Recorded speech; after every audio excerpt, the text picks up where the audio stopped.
Amigo, o Salmo 115, versículo 12, fala assim: o Senhor que se lembrou de nós, abençoará a casa de Israel, abençoará a casa de Arão.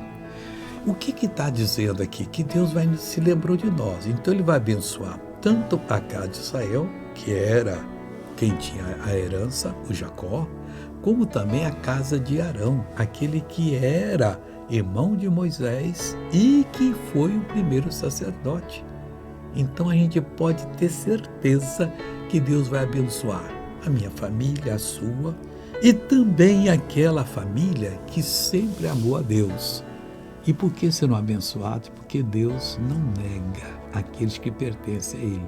Todos que descendem de nós devemos oferecer a Deus, falar: toma conta dessa pessoa, Deus, e fazer o possível para poder vê-la nos caminhos do Senhor. E aí a bênção será completa em nome de Jesus. Veja essa pessoa abençoada. Esse amigo aqui, o que aconteceu? Abaixava, ficava tonto, não conseguia abaixar. Há quanto tempo? Tem mais de 15 anos já. Mais de 15 anos. Chega a senhora para frente aqui para ele poder abaixar. Abaixa aí, faz o que eu não podia fazer. Agachar e tudo. Glória a Deus. Amém. Agora eu quero orar com você, Pai. Em o nome do Senhor Jesus, eu me aproximo de Ti para abençoar essa vida. Eu venho agora tomar posse da bênção, exigir a saída do mal.